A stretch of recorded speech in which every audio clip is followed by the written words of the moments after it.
बंदी छोड़ की दया से चंडीगढ़ में ये मूल ज्ञान का सत्संग रखा गया है। बहुत बड़े भाग हैं उन जीवों के जो अपने पूरे जीवन में एक बार भी सदगुरु बंदी छोड़ कबीर साहब के मूल ज्ञान को सुन पाते हैं, और उससे भी बड़े भाग होते हैं उन जीवों के जो इस ज्ञान को थोड़ा सा भी समझ पाते हैं, क्योंकि जल्दी ये ज्ञान समझ में नहीं आता। ये बड़ा अटपट ज्ञान है। दुनिया के द्वारा जो ज्ञान दिया जाता है, जो संसार में तुम्हें ज्ञान मिल रहा है, वो बड़ा आसान है, इसलिए बड़े आराम से समझ में आ जाता है और लाखों की गिनती में भीड़ लग जाती है। आज कोई भी मंदिर देख लो, कोई भी मस्जिद देख लो, गुरुद्वारे देख लो, चर्च देख लो, भरे पड़े हैं। कारण क्या है? क्योंकि वो ज्ञान इतना आसान है कि बच्चे बच्चे के समझ में आ जाता है।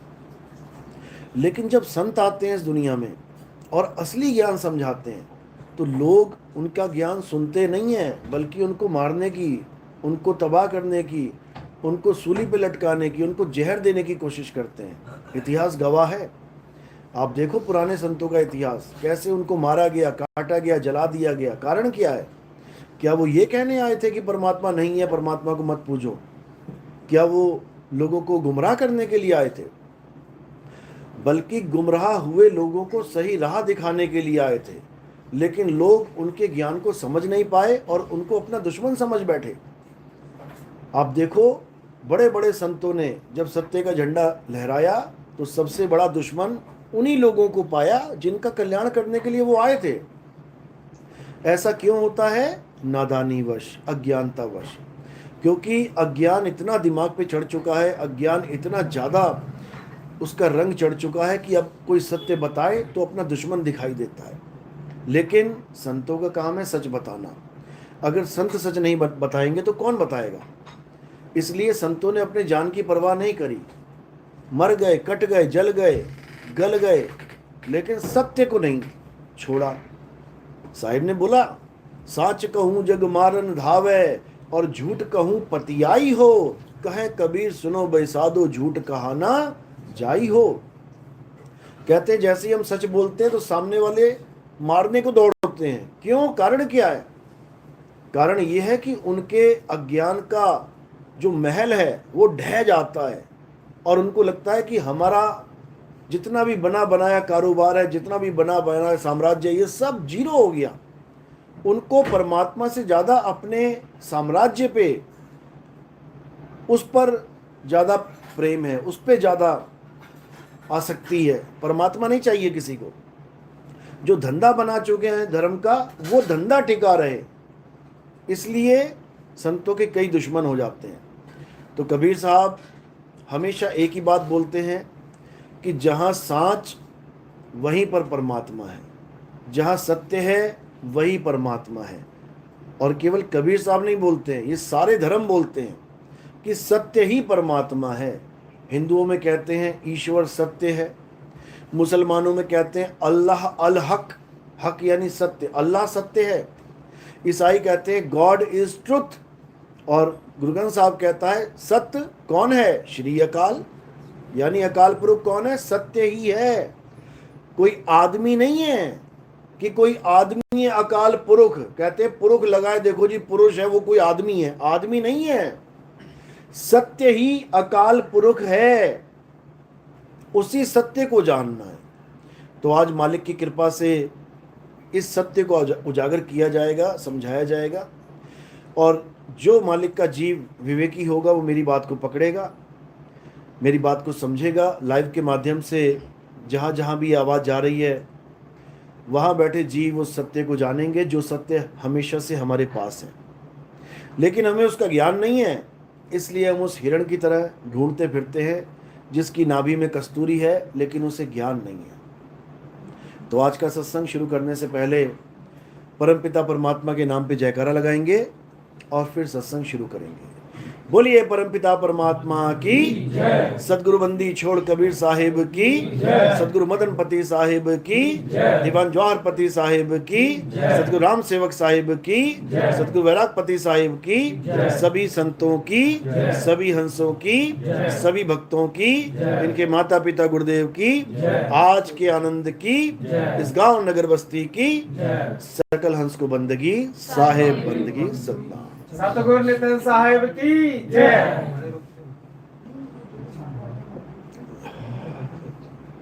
तो कबीर साहब हमें उस वस्तु का भेद बताने के लिए आते हैं जो वस्तु हमारे पास पहले से है। यानी हमें कोई अलग से कोई चीज देने नहीं आते, वो अलग से कोई मंत्र देने नहीं आते, वो अलग से कोई ज्ञान देने नहीं आते, वो उस चीज का ज्ञान समझाने आते हैं जो चीज हमारे पास पहले से है, भरपूर है। कहते हैं सब घट नाम रहा भरपूर, कोई कमी नहीं है, लेकिन फिर भी सबसे बड़ी कमी है क्योंकि उसको जानते नहीं है। तो कहते घट घट मेरा साइया और सुनी सेज न कोय, और बलिहारी व घट की जिस घट पर घट होए। यानी पहले तो ये समझ लो कि परमात्मा कोई ऐसी चीज नहीं है कि वो कहीं बैठा हुआ है। कोई कहता है सतलोक में बैठा हुआ है, कोई कहता है सचखंड में बैठा हुआ है, कोई कहता है अमरलोक में बैठा हुआ है, कोई कहता है ब्रह्मलोक में बैठा हुआ है, कोई कहता है कहीं, कोई कहता है कहीं। वो कहीं नहीं बैठा हुआ है, वो कहीं बैठा नहीं हुआ है। वो कहाँ है? सब घट मेरा साइया। वो हर घट में विराजमान है, हर घट में विराज। एक भी ऐसा घट नहीं जहां पर वो प्रगट नहीं है। प्रगट पर दीखत नाही, सतगुरु सैन सहारा हो, आवे न जावे जन्मे नहीं मरे, सो निज पीव हमारा हो। कहते हैं प्रगट। अगर वो प्रगट है तभी तो तुम चल रहे हो, तुम्हारे हाथ हिल रहे हैं, तुम्हारे पैर हिल रहे हैं, तुम्हारे मुंह से आवाज निकल रही है, आंखें देख रही हैं, कान सुन रहे हैं, इसका मतलब प्रगट है प्रगट पर दिखत नहीं। ये दिखता नहीं है। अब बल्ब जल रहा है तो करंट प्रगट है, पंखा चल रहा है करंट प्रगट है, लेकिन दिखत नहीं। दिख क्या रहा है? पंखा और बल्ब। जैसे करंट चला जाएगा तुम्हें पता भी नहीं लगेगा वो कौन था, कहां चला गया, और तुम किसको पकड़ के बैठ जाओगे? बल्ब और पंखे को। यानी तुम सारी उम्र करंट को बल्ब और पंखा ही मानते रहे। तुम खुद को, अपने आप को शरीर मानते रहे, अपने गुरुओं को शरीर मानते रहे, तुम सारी पातशाहियों को शरीर मानते रहे, जबकि वो क्या कह रहे हैं कि हम शरीर नहीं हैं। शरीर तो हमने धारण किया तुम्हें ज्ञान समझाने के लिए, नहीं तो हमें शरीर की कोई जरूरत नहीं है। तो साहिब यही समझा रहे हैं कि ना तो चेला और ना ही गुरु, दोनों ही शरीर नहीं है। गुरु कौन है? शब्द गुरु। और चेला कौन है? सुरत धुन चेला। यानी बस दो चीजों का ज्ञान हमें प्राप्त करना है, एक तो शब्द गुरु और एक सुरत। बस इन दोनों को समझ जाओगे तो सारा खेल समझ में आ जाएगा। इन दोनों को समझने में ना तो किसी मंत्र की जरूरत है, ना किसी तंत्र की जरूरत है, ना किसी मंदिर, ना किसी मस्जिद, ना किसी गुरुद्वारा, ना किसी चर्च की जरूरत है। इन दोनों को समझने में केवल एक गुरु की जरूरत है। एक ऐसा गुरु मिल जाए जो सुरत और शब्द का भेद समझा दे। नानक साहब की वाणी में आता है, जैसे जल में कमल निरालंब, मुर्गा भी निशाने, सुरत शब्द भव सागर तरिए, नानक नाम बखाने, रहे एकांत एक मन वसिया, आशा मह निरासु, और अगम अगोचर दीख दिखावे, नानक ताकर दासु। कहते हैं ऐसा गुरु मिल जाए जो सुरत शब्द भवसागर तरिए, मेरी सुरत को शब्द के साथ जोड़ के इस भवसागर से पार करवा दे। बस इसके अलावा और कुछ नहीं चाहिए। इसके अलावा हमें जो कुछ दिया गया है वो मात्र इसलिए दिया जाता है कि हम एक पटरी पे चलते रहें। जैसे कोई ग्रंथ दे दिए गए पढ़ो, या कोई बाणियां दे दी गई पढ़ो, या कोई मंदिर मस्जिद गुरुद्वारे बना दिए गए, जाओ पूजा करो, पाठ करो, कुछ ना कुछ करते रहो, ताकि हम एक ट्रैक पे रहें। हम इस चीज को भूले ना कि परमात्मा अल्लाह वाहिगुरु गॉड नाम की कोई चीज होती है। अगर ये सारे मंदिर मस्जिद गुरुद्वारे चर्च दुनिया से हटा दिए जाएं तो हमें ख्याल तक नहीं आएगा कि भगवान राम अल्लाह वाहिगुरु नाम की कोई चीज भी है। इन्हीं चीजों को देख देख के, इन्हीं मूर्तियों को देख देख के, मंदिर मस्जिद को देख देख के हमें याद आता है कि भगवान नाम की कोई चीज है।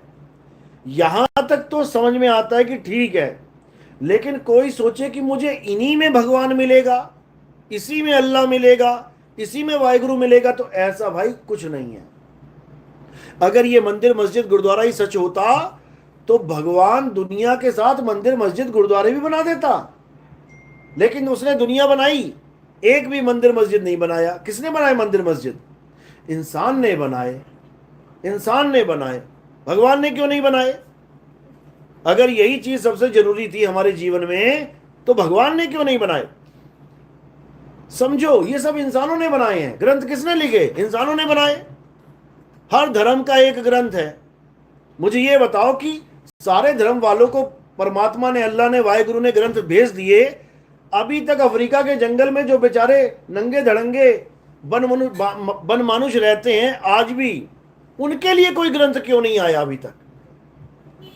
उनका कोई भगवान अल्लाह वाहिगुरु गॉड नहीं है, उनकी किसी को चिंता ही नहीं है। पूरा अफ्रीका भरा पड़ा, जंगल भरे पड़े हैं, लाखों की तादाद में वो जानवर की तरह इंसान आज भी रह रहा है।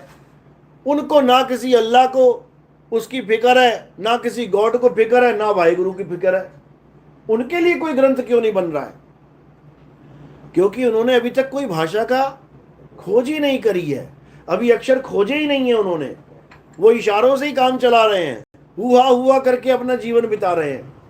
पहले ऐसे ही सारे बिताते थे, हिंदुस्तान में भी ऐसे ही थे, अमेरिका में भी ऐसे ही थे, फ्रांस में, चाइना में भी ऐसे ही थे। लेकिन धीरे धीरे धीरे बुद्धि विकसित हुई, अक्षरों की खोज हो गई।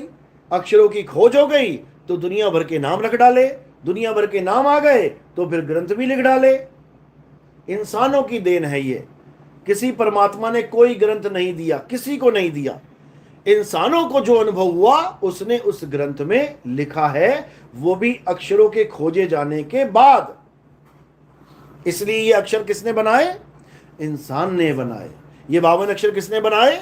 इंसान ने बनाए। परमात्मा ने कोई अक्षर नहीं बनाया।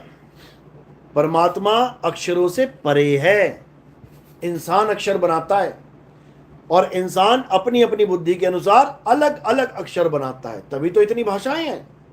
हिंदुस्तान में आ ई का खा गा, इंग्लैंड अमेरिका में ABCDEFG, पंजाब में देख लो उड़ा एड़ा ईड़ी, अरब में जाके देख लो अलिफ बे ते पे। हर जगह अलग अलग अक्षर। क्यों? अलग अलग इंसान की बुद्धि चली, अलग अलग अक्षर को बना के बैठ गया।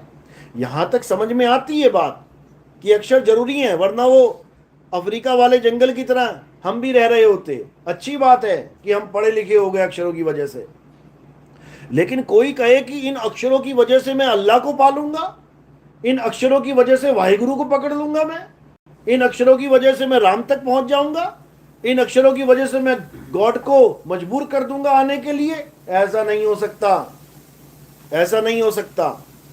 अक्षर केवल सांकेतिक ज्ञान होता है। जैसे मैं कहूं भैया पानी दे दो, तो मेरे मुंह से निकला पानी, इस आवाज को सुनकर संकेत मिलता है कि मैं किस तत्व की बात कर रहा हूं, क्योंकि बचपन में बच्चों को सिखा दिया गया है कि बेटा ये है पानी। आगे से कभी भी कोई बोले पानी तो समझ जाना ये है, कोई बोले कलम तो ये है। वहां फोटो भी दे रखी है, अक्षर के साथ चित्र भी दे रखा है, यानी ये अक्षर चित्र की तरफ संकेत करते हैं। और चित्र में क्या है? एक वस्तु का चित्र है, यानी सारे अक्षर किसी वस्तु की तरफ संकेत करते हैं। मैं कहूंगा बिस्कुट तो बिस्कुट की बात कर रहा हूं, मैं कहूंगा सेब तो सेब की बात चल रही है। अक्षर अलग चीज है और वस्तु अलग चीज है। मैं यहां कह रहा हूं सेब, अमेरिका में जाके कहूंगा मुझे सेब दे दो, वो कहेगा सेब का मतलब होता है सुरक्षित रखना, SAVE। हर जगह अलग अलग अक्षर अलग अलग चीज को दर्शाते हैं। तो भाषा ज्ञान केवल 3 लोग के व्यवहार के लिए ठीक है। गुरु ग्रंथ साहब में वाणी आती है 52 अक्षर लोकत्रय, यानी जो 52 अक्षर है वो 3 लोक में, 3 लोक मतलब ये जितना भी तुम्हें दिखाई दे रहा है ये 3 लोक हैं। इस 3 लोक में 52 अक्षर काम कर रहे हैं। 52 अक्षर लोक त्रय सब कुछ इन्हीं माही। यानी सारी दुनिया में जो भी दिख रहा है तुम, वो सब 52 में कैद कर लो तुम। आसमान लिख लो, आसमान। सूरज चांद सितारे, सूरज चांद सितारे। धरती आकाश पाताल लिख लो, सब कुछ इन्हीं माही। और ये आखिर खिल जाएंगे, वो आखिर इनमें नाही। यानी जिस परमात्मा को पाने के लिए हमें जो अक्षर चाहिए वो इन 52 में नहीं है। उसका नाम तो 52 में रख देंगे हम, लेकिन उसको 52 में नहीं रख सकते, वो 52 से परे है। इसलिए उसको शब्दातीत बोला जाता है, जो शब्दों से परे है। तो कह रहे हैं कबीर साहब कि यो अंकार आदि में जाना, और लिखे और मेटे ताही ना माना। आज सारे धर्म क्या कर रहे हैं? लिखे और मेटे जाने वाले नामों को सत्य मान के उसका जाप कर रहे हैं। हिंदू क्या कर रहा है? राम राम, और कागज पे लिखते भी हैं कई लोग, पूरी पूरी कॉपियां भर रखी हैं राम राम, और लिख के मिटा भी सकते हैं। तो इन नामों को कबीर साहब कहते हैं मैं नहीं मानता, ये तो इंसानों के द्वारा बनाई गई चीज है। यही सिखों में आ गया, वाहे गुरु लिख भी सकते हो, मिटा भी सकते हो। मैं इस नाम को नहीं मानता। ऐसे ही मुसलमान कर रहे हैं, जाके देखो अरब में माला पकड़ रखी मुसलमानों ने, अल्लाहू अल्लाहू अल्लाहू। साहिब कहते हैं मैं नहीं मानता इसको, ये नाम है। तो किसको मानते हैं? वो उसको मानते हैं जो लिखा ना जाए, मेटा ना जाए, जो पढ़ा ना जाए, देखा ना जाए। नानक साहब समझा रहे हैं, अखा वाजो वेखना बिन कन्नी सुनना, पैरा वाजो चलना बिन हथी करना, जीबा वाजो बोलना, क्यों जीवित मरना, और नानक हुक्म पहचान तो जा खसमे मिलना। कह रहे हम उस नाम को मानते हैं, हम उस नाम को जानते हैं जो इन आंखों से देखा नहीं जा सकता, इन कानों से उसको सुना नहीं जा सकता, हाथों से उसका लिखा नहीं जा सकता, पैरों से वहां तक जाया नहीं जा सकता, जीभ से उसको बोला नहीं जा सकता। नानक हुक्म पहचान तो जा खसमे मिलना। परमात्मा का हुक्म जो संत हमें देते हैं, हम उसको पहचान के परमात्मा तक पहुंचते हैं। तो क्या हुक्म देते हैं संत? एक ही हुक्म है सबके लिए, इसके अलावा और कोई हुक्म नहीं है। हुक्म क्या है? सूरत को शब्द से जोड़ लो, इसके अलावा कुछ नहीं। तो कह रहे हैं सूरत फंसी संसार में तासे पड़ गई दूर, और सूरत बांध स्थिर करो, ये हुक्म है। ये हम लोगों को हुक्म दिया जा रहा है कि अपनी सूरत को, अपने ध्यान को इस संसार से हटा के सूरत बांध स्थिर करो, आठों पहर हुजूर। आठों पहर की भक्ति, यानी एक भी पल ऐसा नहीं निकलना चाहिए जिसमें तुमने सिमरन नहीं किया है। ये किसी नाम जाप की बात नहीं चल रही है, ये सिमरन की बात चल रही है, परमात्मा को याद करने की बात चल रही है, जपने की बात नहीं है। तो कह रहे एको सिमरो नानका जो जल थल रहा समाए, और वाही को क्यों सिमरिए और जब में ते मर जाए। यानी हम उसको नहीं मानते जो पैदा हो जाए और मर जाए। जो हमारा गुरु है वो ऐसा गुरु है जो आदि से लेके अंत तक एक ही अवतार है। आदि अंत एको अवतारा, और सोई गुरु समझो हमारा। तो वो कौन है जो आदि से लेके अंत तक एक ही अवतार है? क्या है वो एक वस्तु है। वस्तु का मतलब ये नहीं वो कटोरी गिलास जैसी वस्तु है। वस्तु का मतलब है उसका अस्तित्व है, वो केवल नाम नहीं है। लोग केवल नाम को पकड़ के बैठे और अस्तित्व को नहीं जानते, उनका कभी कल्याण नहीं हो सकता। यानी हर नाम के पीछे एक अस्तित्व छुपा हुआ है। अगर मैं कहूं सुरेंद्र तो कोई सुरेंद्र है, मैं कहूं जितेंद्र तो कोई जितेंद्र है, मैं कहूं कमला तो कोई तो कमला है। अब तुम्हें कमला का नहीं पता, सुरेंद्र का नहीं पता, और तुम केवल नाम जपने में लग गए हो कि मिल जाएगा अपने आप सुरेंद्र। नहीं मिलेगा, तुम्हें उसका अस्तित्व जानना पड़ेगा। वो कौन बताएगा? वो गुरु बताएगा। तो कहते हैं सोई गुरु पूरा कहावे जो दो अक्षर का भेद बतावे। भेद बतावे, जपावे नहीं, केवल भेद बतावे, एक छुड़ावे। ये जितने अक्षर लेके बैठे हो सबको छुड़वा दे। केवल राम राम नाम से प्रॉब्लम नहीं है, दुनिया के हर नाम से प्रॉब्लम है। क्यों? क्योंकि दुनिया का हर नाम 52 अक्षरी नाम है। गुरु ग्रंथ साहब में वाणी आती है 52 अक्षर जोरे आन।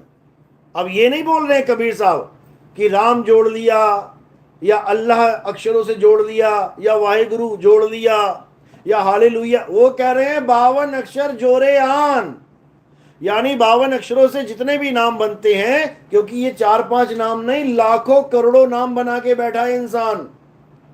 अरे 10वीं पातशाही ने 1000 नाम बना दिए थे, नहीं बनाए क्या? 1000 नाम लिखे हैं उन्होंने परमात्मा के, और सबसे लास्ट में क्या लिखा है?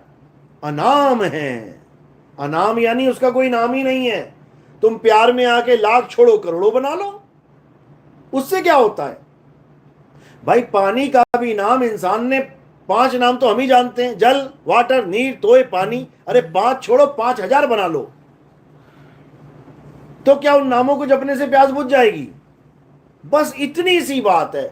इतनी सी बात समझने में बड़े बड़े बाबा फेल हो जा रहे हैं, बड़े बड़े कहने कहाने वाले संत फेल हो जाते हैं कि पानी का नाम जपने से प्यास नहीं बुझेगी। इतनी सी बात उनके समझ में नहीं आ रही है, और वो सोच रहे हैं कि नितिन दास लोगों को भरमा रहा है, नितिन दास लोगों को गलत ज्ञान दे रहा है।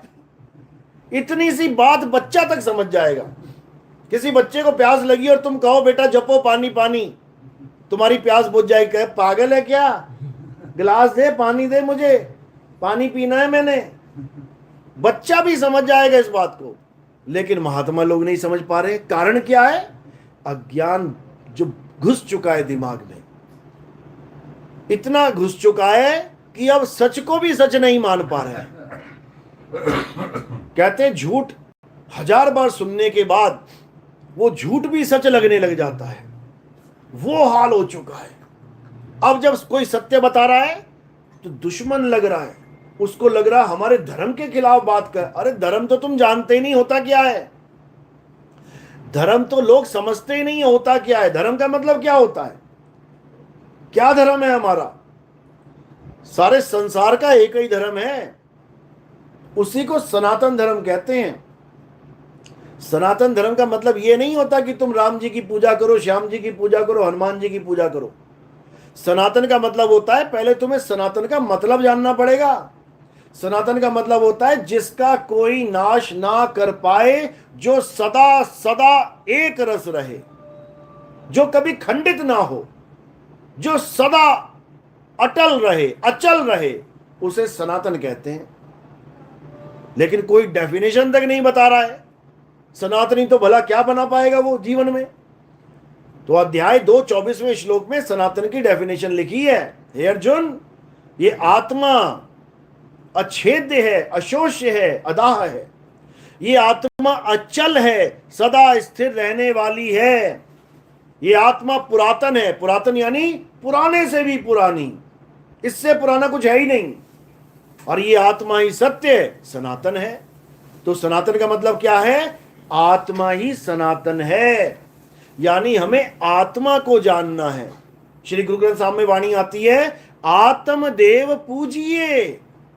वहां यह नहीं बोला है कि किसी आदमी को पूजिए या किसी ग्रंथ को पूजिए या किसी को पूजिए। आत्मदेव पूजिए और गुरु के सहज समाए। अब आत्मदेव कहां मिलेगा? वो आत्मदेव कोई आसमान पे थोड़ी नहीं बैठा है। वो आत्मदेव हम सबके पास है। जैसे समुद्र में 1 लाख लहरें चल रही हैं, 1 लाख लहरें भाग रही हैं, तो समुद्र किसके पास है? कौन सी वाली लहर के पास है समुद्र? सबके पास है। समुद्र पे ही तो भाग रही हैं। हर लहर के पास समुद्र है। जैसे हर लहर के पास समुद्र है, वैसे ही हम सबके पास परमात्मा है, आत्मदेव है। लेकिन हमें समझ में नहीं आ रहा कि मिले कैसे। लहरें भागती जा रही हैं, भागती जा रही हैं, समुद्र को ढूंढती जा रही हैं। कहां गया समुद्र? अरे गया कहां समुद्र? और समुद्र नीचे है, समुद्र नीचे है, समुद्र के ऊपर दौड़ रही है, समुद्र को ढूंढ रही है। कैसे बात बनेगी? तो जब गुरु मिलेगा तो क्या करेगा?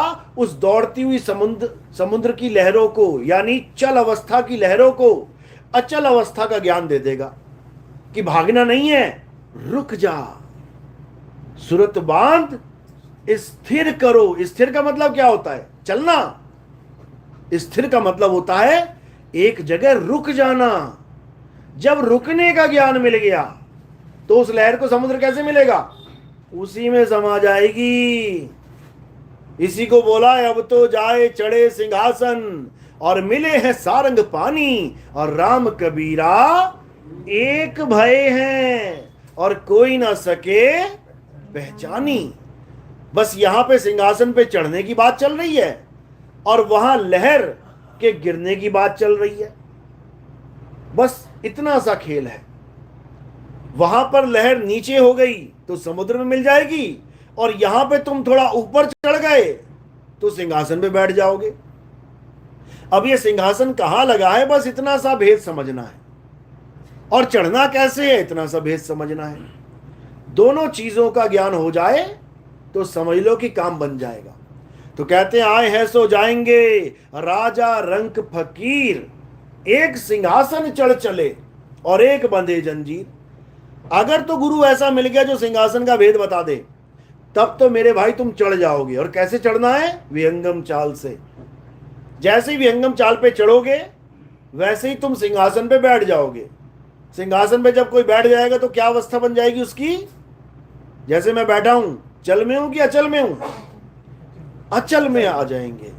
सिंहासन पे बैठ के चलेगा थोड़ी नहीं, चल तो नीचे रहा है। जैसे सिंहासन पे बैठेंगे अचल अवस्था को प्राप्त हो जाएंगे। और बैठेंगे कैसे? विहंगम चाल से। तो गरीबदास जी समझाते हैं, सतगुरु के लक्षण कहूं अचल विहंगम चाल, और हम अमरापुर ले गए ज्ञान शब्द सरघाल। कहते हैं मुझे सतगुरु जब लेके गए, विहंगम चाल से लेके गए, मेरे रास्ते में कोई गणेश जी का लोक, महेश जी का लोक, ब्रह्मा विष्णु महेश का लोक नहीं आया। विहंगम चाल यानी डायरेक्ट लेके गए। जैसे चुंबक लोहे को खींचती है तो लोहा क्या रुक रुक के जाता है? 5 बार रुक के जाएगा क्या? बिल्कुल नहीं। ऐसे जाएगा तीर की तरह, गोली की तरह, और सीधे जाके अचल हो जाएगा। चुंबक में चिपक जाएगा तो हिलेगा क्या? नहीं हिलेगा, अचल हो जाएगा। अभी भाग रहा है इधर उधर। तो कहते हैं लोह चुंबक की प्रीत ज्यों, अरे लोह को लेत उठाए, और ऐसा शब्द कबीर का काल से लेत छुड़ाए।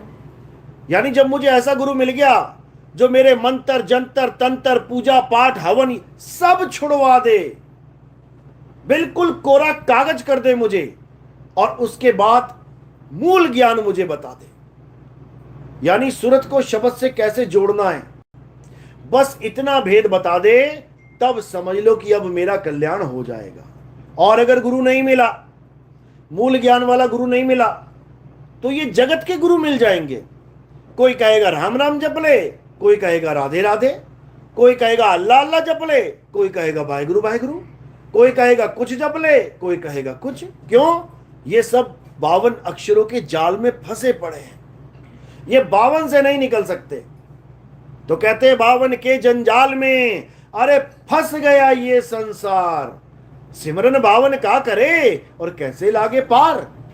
तो क्या करना है? 52 को छोड़ना है। अरे एक नाम को जान के, यानी सत्य नाम को जान के, दूजा दे बहा। कहते हैं सतनाम को जान ले, जो बाबा नानक कहते थे सतनाम वाहेगुरु, सतनाम वाहेगुरु। वो कोई मंत्र नहीं जप रहे थे, वो सतनाम सत्य की तरफ संकेत कर रहे थे कि सच्चे नाम को जान, ये नकली नाम जो पकड़ के बैठ गया इसको छोड़। तो कह रहे हैं सत्य नाम को जान के दूजा दे बहा, बहा दे उसको, जाने दे। चंचल से निहिचल भया, चंचल मतलब कभी इधर फुदर कराए, कभी इधर फुदर कराए। जैसे बंदर होता है, बंदर बड़ा चंचल होता है, उसको तुम बांध भी दोगे ना 10 मीटर की रस्सी से, वो 10 मीटर में ही तूफान मचा देगा, कभी इधर कभी उधर, कभी यहां गुलाटी कभी वहां गुलाटी। चंचल से निहिचल भया, अब ऐसे बांध दो कि गर्दन बिल्कुल खंभे में लगा के टाइट करके बांध दो। अब क्या करेगा? अब नीचल हो जाएगा वो, अब वही चिपका पड़ा है बेचारा। तो कह रहे चंचल से निहिचल भया, निहिचल यानी अचल, नहीं आवे नहीं जाए, उसके बाद उसका आना जाना खत्म हो जाता है। लेकिन अगर निचल ज्ञान देने वाला गुरु नहीं मिला और मंत्रों जंत्रों में उलझ गए, पूजा पाठ हवन यज्ञ में उलझ गए, तो आपको वापस आना ही पड़ेगा। ऐसा हो नहीं सकता कि ना आए, सबको आना पड़ेगा। तो असली चीज क्या है? आत्मज्ञान, इसको जानना है। एक जीव आत्म होता है, यह मत समझ लेना जीव आत्म ज्ञान। आत्मज्ञान यानी अचल आत्मा का ज्ञान, आत्मज्ञान यानी परम आत्मा का ज्ञान, और जीव यानी जीव आत्मा का ज्ञान। जीव अनंत है दुनिया में, लेकिन अचल एक है। तो कहते हैं जग में जीव अनंत, न जाने पीव को। पीव यानी अचल आत्मा। बहुत कहा समझाए 84 के जीव को, यानी कह कह समझा समझा के थक गया कि भाई तुम जीव हो और तुम्हें पीव का सहारा लिए बिना मुक्ति नहीं मिलेगी। लेकिन पीव का सहारा लेने की बजाय ये जीव मंत्र का सहारा लेके बैठा हुआ है। ये सोच रहा है मंत्र से मेरा काम बन जाएगा, ये सोच रहा है मंत्र जप के मुझे मोक्ष मिल जाएगा। और कबीर साहब बार बार समझा रहे हैं, तंत्र मंत्र सब झूठ है, इनमें ना भर में कोई, और सार शब्द जाने बिना कागा हंस ना होए।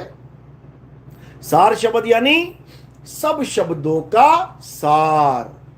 ये जितने भी शब्द इंसान ने बना दिए हैं, इन सब का सार, यानी जिसकी वजह से ये सारे शब्द बन रहे हैं।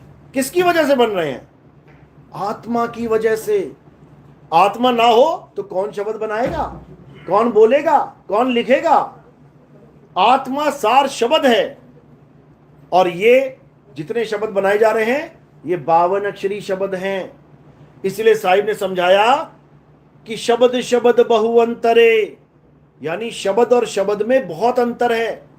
कहने को तो सब लोग कहेंगे मैं भी गुरुजी से शब्द ले आया, मैं भी गुरुजी से नाम शब्द ले आया, लेकिन शब्द शब्द में बहुत अंतर है। कौन सा शब्द ले आए तुम?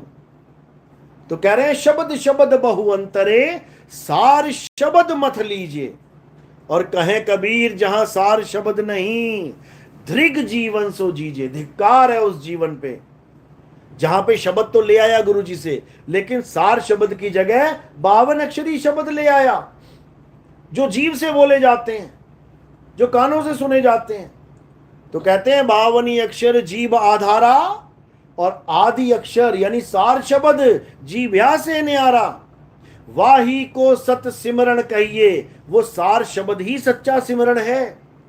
और ये 52 अक्षरी शब्द ये सब झूठे नाम हैं, असत्य नाम हैं, जीव से बोले जाने वाले नाम हैं।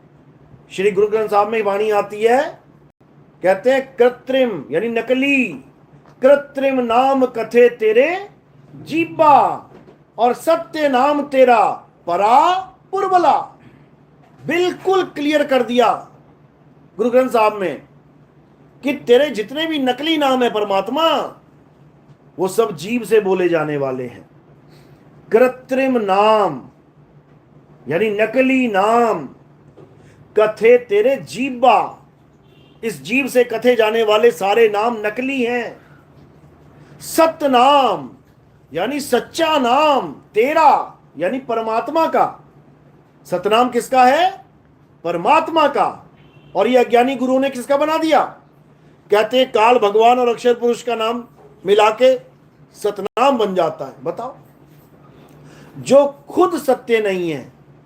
कहते हैं काल की भी मौत हो जाती है, अक्षर पुरुष भी एक दिन मर जाता है। जो खुद मर जाएंगे, जो खुद असत्य हैं, उनके नामों को मिला के सतनाम की घुट्टी पिलाई जा रही है। महाअज्ञान है ये। तो कह रहे हैं सतनाम परमात्मा का नाम है। सत्य नाम तेरा परा, परा यानी परे, शब्दों से परे, देह से परे, मन से परे, माया से परे, अक्षरों से परे, इंद्रियों से परे, इस 3 लोक से परे। सत्य नाम तेरा परा पुरबला, पुरबला यानी पुरातन, पुराने से भी पुराना है वो सतनाम, इंसानों के द्वारा बनाया हुआ नहीं है। उसी को बाबा नानक सतनाम सतनाम करके लोगों को समझाते थे।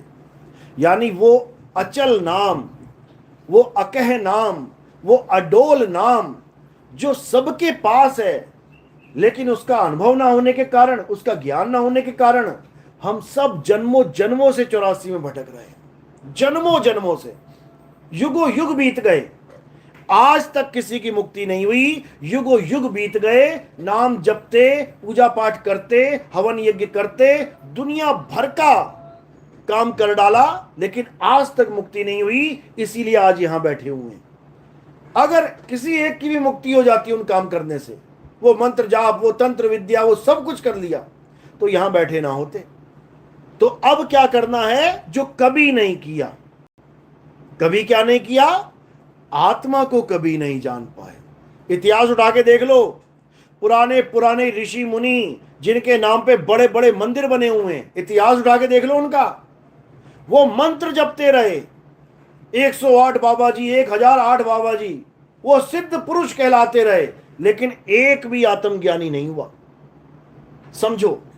तो कबीर साहब क्या कह रहे हैं? जल में मीन प्यासी, मोहे देखत आवे हासी, आत्म ज्ञान बिना नर भटके, और कभी काबा कभी काशी।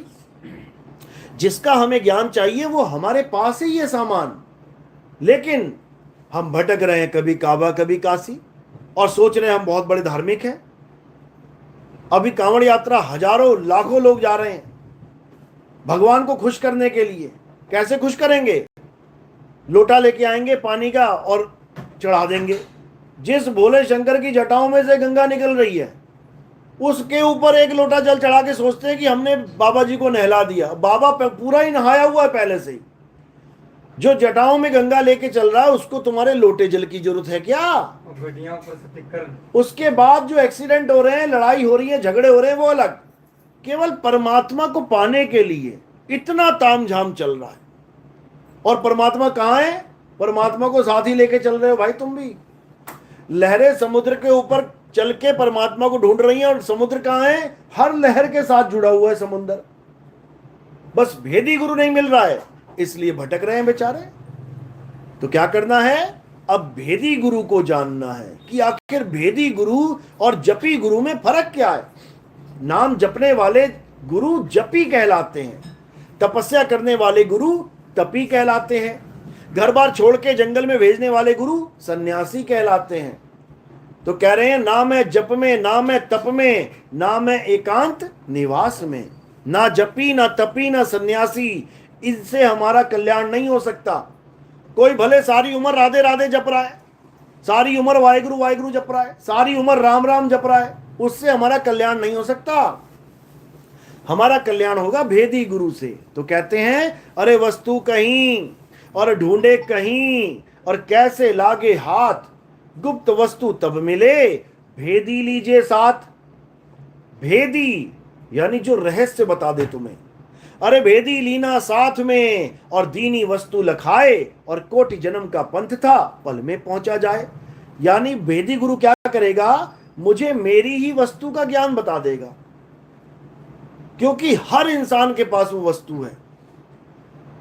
भीखा साहब कह रहे हैं भीखा भूखा कोई नहीं, अरे सबकी गठड़ी लाल, और गांठ खोल देखा नहीं ताते भय कंगाल।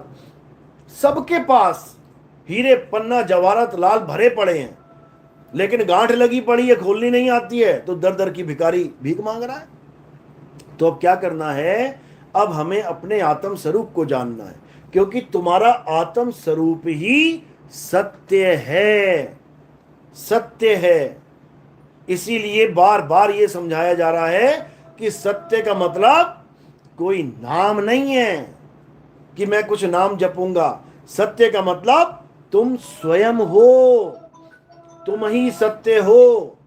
इसी को श्री गुरु ग्रंथ साहब में वाणी आती है, तो ही मोही मोही तो ही अंतर कैसा। अभी अंतर है भी और अंतर रहेगा भी नहीं। जैसे समुद्र और लहर में अंतर है, अंतर है कि नहीं है?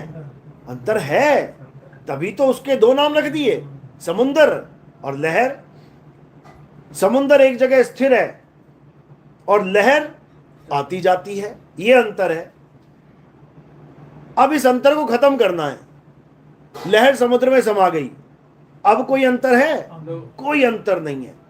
यानी जब तक तुम्हारे जीवन में भेदी गुरु नहीं आ गया तब तक अंतर सदा रहेगा, हमेशा अंतर रहेगा।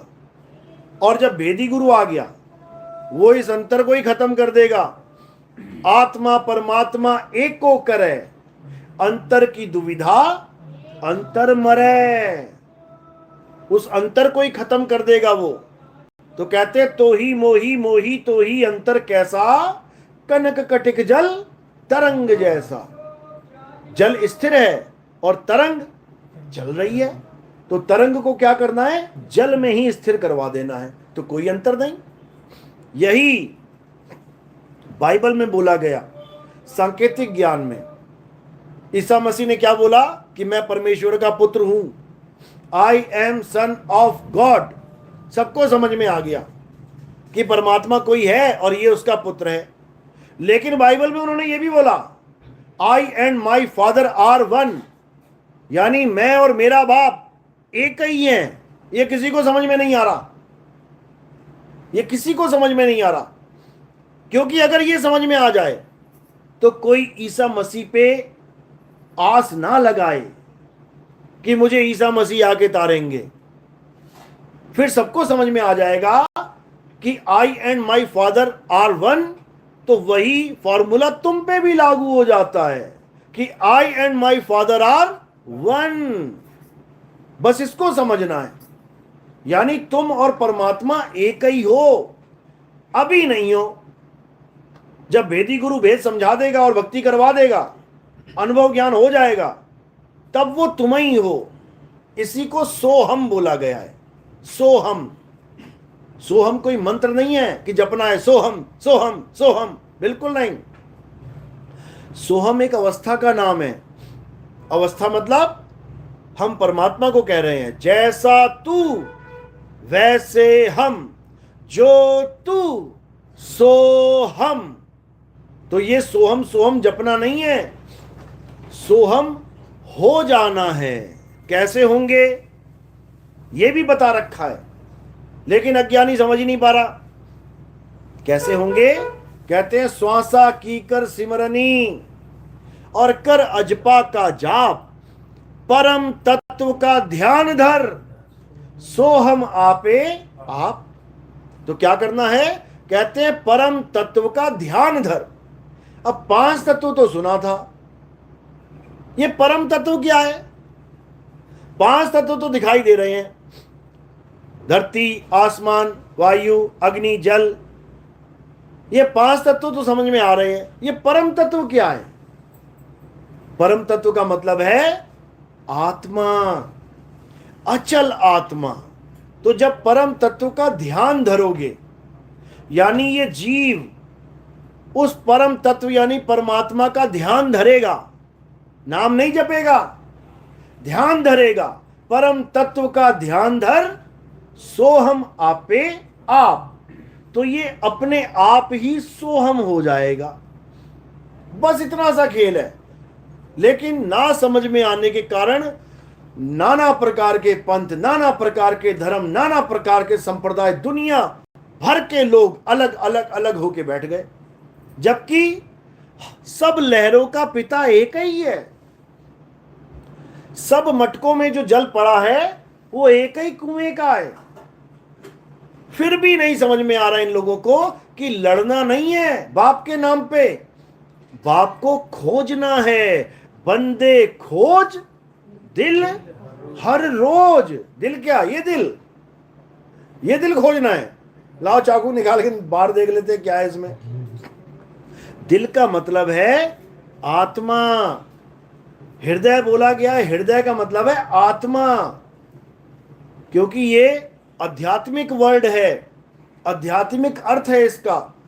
हनुमान जी ने अपना दिल चीर के दिखाया था, छाती चीरी ना, दिखाया कि दिल में राम जी हैं। वो ये वाला दिल नहीं था, वो ये आत्मा की बात चल रही है कि आत्मा में राम जी हैं, इसीलिए उनको आत्म राम बोला जाता है। तो कह रहे आत्म में राम राम में आत्म चीनस गुरमुख विचारे। और कुछ नहीं करना है, आत्मा यानी अचल आत्मा में ही राम का वास है, और कुछ नहीं करना है। बस उस राम को अलग अलग नामों से बोल दिया गया है। कबीर साहब उसको शब्द कहते हैं, शब्द ही परमात्मा है। बाबा नानक ने भी उसको शब्द कहा, शब्द गुरु सूरत धुन चेला। और कह भी रहे हैं, जो प्रभु को मिलबो चाहे तो खोज शब्द में ले। यानी शब्द का मतलब क्या है? अचल आत्मा। परमात्मा को पाना चाहता है तो अचल आत्मा में खोज। लेकिन यहां पर शब्द किसको मान लिया? वाणी में लिखे हुए शब्दों को, कि या तो वाणी में खोज, या फिर कोई अक्षर पकड़ ले, कोई नाम पकड़ ले, उसको जप ले, उसमें खोज। बिल्कुल नहीं, ये 52 अक्षरी वाणी है। 52 अक्षरी वाणी में वो मिलने वाला नहीं है। गरीबदास जी महाराज समझा रहे हैं, कह रहे 52 अक्षर लेख राम रंग हो रही हो, वो अक्षर या में नाही राम रंग हो रही हो। अरे कागज कलम कलेस राम रंग हो रही हो, और वो रहा शेष के शीश राम रंग हो रही हो। हर चीज समझा दी उन्होंने कि 52 अक्षरों में मत खोजो भाई, 52 अक्षरों में तुम्हारा जन्म खराब हो जाएगा। परमात्मा की महिमा गाई जाती है 52 अक्षरों में। ग्रंथों में परमात्मा की महिमा गाई, तेरे गुण गावा, लिख के गावा, गुण है वो परमात्मा नहीं है। जैसे मैं सूरज को देख के लिख दूं, सूरज बहुत सुंदर है, सूरज बहुत प्रकाशित है, मैं गुण लिख रहा हूं उसके। ये सूरज नहीं है, ये अक्षर उसकी तरफ इशारा है। तो बस इतनी बात समझनी है। जिसके समझ में आ गई वो पास हो गया, जिसको नहीं समझ में आई वो फेल हो जाएगा। बस इसके अलावा और कुछ नहीं करना। और इस चीज को तो कभी नहीं मानना है कि हमारा परमात्मा, उसका अल्लाह, उसका वाहिगुरु, उसका गॉड अलग अलग है। ऐसा बिल्कुल नहीं समझना है। एक पिता एक के हम बालक, इतनी बात समझ लो तो सारे झगड़े खत्म हो जाएंगे। जितनी भी राजनीति चल रही है धर्मों के नाम पे खत्म हो जाएंगी। ये सारे भेदभाव खत्म हो जाएंगे। हिंदू मुस्लिम सिख ईसाई एक हो जाएंगे। फिर नामों की होड़ नहीं रहेगी कि मेरा अल्लाह बड्डा कि तेरा राम बड्डा। फिर परमात्मा को खोजने की होड़ लगेगी। अभी पता लग जाए कि यहां नया गांव में अरबों खरबों का खजाना दबा हुआ है, सबको पता लग जाए, और सरकार कह दे जिसको मिल गया उसका। फिर देखो क्या हिंदू, क्या मुसलमान, क्या सिख, क्या ईसाई दिन रात लग जाएंगे खोजने में। समझे? यानी पता लग जाए खजाना है क्या तो खोजने में लग जाएंगे। और खजाने का आता पता नहीं है, केवल नामों के पीछे पड़े हुए हैं तो लड़ने में लग जाएंगे। तो हमने खोजना है। मोह को कहां ढूंढे रे बंदे, मैं तो तेरे पास में। वो बिल्कुल पास है, उसको खोजना है। खोजी कैसे बनेंगे? जब तुम्हारे जीवन में आत्मज्ञानी गुरु आएगा, तुम्हें आत्म तत्व का ज्ञान समझाएगा, तुम्हें जीवात्मा और परमात्मा दोनों को तत्व ज्ञान के आधार से अच्छे से समझा देगा, दोनों की अवस्था के ज्ञान बता देगा। आत्मा किसे कहते हैं? जो अचल है। और जीव किसे कहते हैं? जो चल है।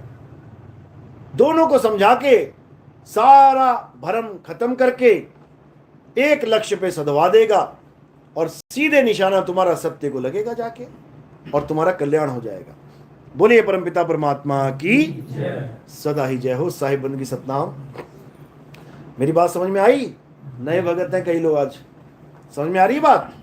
बहुत अच्छी बात है, क्योंकि इसी को समझना है। इंसान जन्म इसी ज्ञान के लिए मिला है, लेकिन इस ज्ञान को देने के एक समय है। लोग कहते हैं पहले क्यों नहीं आया ये ज्ञान? इसका एक समय है। कबीर साहब ने समझाया था धर्मदास जी को कि धर्मदास मेरी लाख दुहाई, ये मूल ज्ञान बाहर ना जाई। कहते हैं मूल ज्ञान को बाहर मत जाने देना, ये मूल ज्ञान समय आने पे प्रकट किया जाएगा। कब प्रकट किया जाएगा? कहते पवित्र ज्ञान तुम जग में भाखो, और मूल ज्ञान गुप्त कर राखो। मूल ज्ञान बाहर जो पढ़ी, तो बिचली पीढ़ी हंस न तरही। मूल ज्ञान तब लग छुपाई, जब लग द्वादश पंथ ना मिट जाई।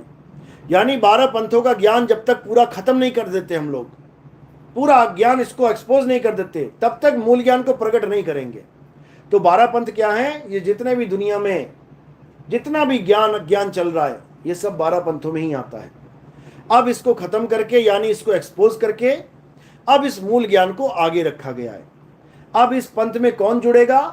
कहते हैं सारी दुनिया के जीव, जो जो सत्य को समझता जाएगा वो इस पंथ में जुड़ता जाएगा, क्योंकि ये पंथ किसी आदमी का चलाया पंथ नहीं है, ये परमात्मा का चलाया पंथ है। तो कहते हैं 12 पंथ काल फुरमाना, और भूले जीव न जाए ठिकाना, 13वें पंथ हम ही चले आए, सब पंथ मेट के एक पंथ चलाएं। कहते हैं कि मैं शब्द रूप में आऊंगा, ये देह रूप को मत समझ लेना, जो हमारा हंस होगा उसको देह मत समझना, बिल्कुल मना किया उन्होंने। शब्द रूप में मैं आऊंगा और सारे संसार को एक कर दूंगा, ये कबीर साहब की वाणी है। इसी को बाबा नानक की वाणी में बताया गया, आन 78 जान 97 होर भी उठसी मर्द का चेला, यानी होर भी उठसी, एक और उठेगा। कौन? मर्द का चेला, किसी आदमी का चेला नहीं होगा, वो किसी नाशवान वस्तु का चेला नहीं होगा, वो मर्द यानी परमात्मा यानी शब्द गुरु का चेला होगा, और वो सबको शब्द गुरु के साथ ही जोड़ेगा। यही हदीसों में लिखा गया कि 1400 साल पहले मोहम्मद साहब अरब के देश में, अरब की धरती पे खड़े होके हिंदुस्तान की तरफ, यानी मशरक यानी ईस्ट की तरफ, यानी पूरब दिशा की तरफ मुंह करके घंटों घंटों खड़े रहते थे। तो लोग उनसे पूछते थे कि हे नबी, तुम पूरब की तरफ खड़े होके क्या देखते रहते हो? तब उन्होंने क्या बोला वहां पे कि मुझे हिंदुस्तान की तरफ से एक ऐसी खुशबू आती है, अमन की खुशबू आती है, जो आने वाले समय में, जिसको आप कहते हैं ना गजवाए हिंद, कहते हैं अरे गजवाए हिंद होने वाला है, भारत मुसलमान देश बन जाएगा। कुछ नहीं होगा ऐसा। वो कहते हैं ऐसा आंदोलन छिड़ेगा हिंदुस्तान की धरती से कि पूरे संसार को एक कर देगा। उसी को गजवाए हिंद बोला गया है। गजवा यानी एक ऐसी जंग, रूहानी जंग, इंसानी जंग नहीं, रूहानी जंग। और वो कहते हैं उसमें हम भी शामिल होंगे। अब वो तो चले गए 1400 साल पहले, वो कैसे शामिल होंगे? कैसे होंगे?